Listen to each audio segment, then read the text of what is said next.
Maruti Suzuki जो कि India की एक काफ़ी जानी मानी कार मेकिंग कंपनी है और कारों का प्रोडक्शन करती है। इनमें अलग अलग वेरिएंट्स के कार आपको मिल जाएंगे।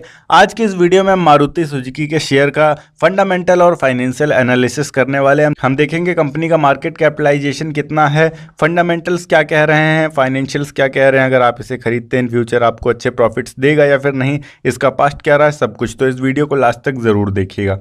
सबसे पहले अगर हम परफॉर्मेंस की बात करें तो हमें देखने को मिलता है कि वन डे के अंदर हमारी कंपनी में कुछ विशेष बदलाव नहीं देखने को मिलता है।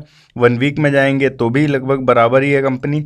बट अगर हम वन मंथ में जाते हैं तो हमें यहाँ लॉस देखने को मिलता है तकरीबन 1 से 1.5% का। वन ईयर के टाइम फ्रेम में अगर हम देखें तो हमें देखने को मिलता है 28% का प्रॉफिट।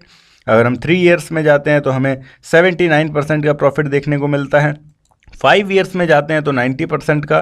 देन अगर हम ऑल टाइम में देखें तो 2003 के अप्रोक्स कंपनी हमारी लिस्ट हुई थी और तब से लेकर अब तक अगर हम प्रॉफिट की बात करें तो 7360% तक का प्रॉफिट हमें देखने को मिलता है। मतलब 20 साल में कंपनी की ये ग्रोथ रही है स्टॉक मार्केट के ऊपर। अगर हम शेयर में बात करें तो इसे लॉन्ग टर्म के लिए होल्ड करना अच्छा रह सकता है, हम कह सकते हैं। पर अगर हम इसके फंडामेंटल्स को देखें जो कि बहुत ज़्यादा इंपॉर्टेंट है किसी शेयर में इन्वेस्ट करने के लिए, तो फंडामेंटल्स में देखने को मिलता है कि कंपनी का मार्केट कैपिटलाइजेशन 3,86,787 करोड़ है। आरओआई की बात करें तो 15.75 है। पी रेशियो टीटीएम की बात करें तो 26.30 है। ईपीएस टीटीएम की बात करें तो 467.71 आता है।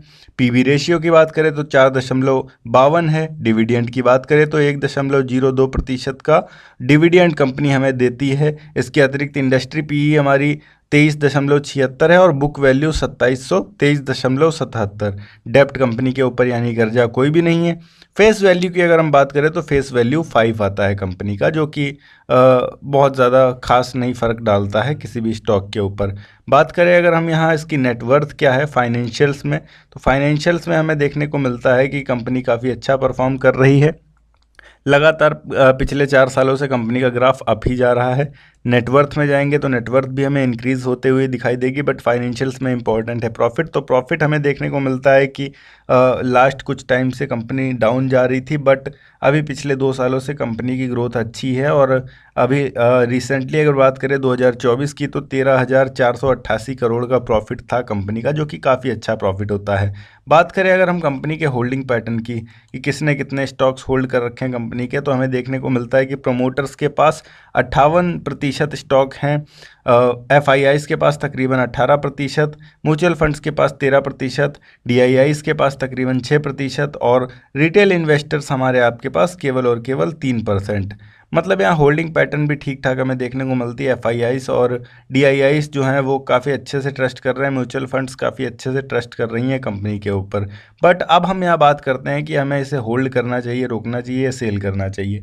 देखिए 40 एनालिस्ट की एक रिपोर्ट देखने को मिलती है, उसका अगर एवरेज निकाला जाए तो 70% उसमें कह रहे हैं कि आपको इसे बाय करना चाहिए, आपको इन फ्यूचर अच्छे प्रॉफिट्स देखने को मिलेंगे।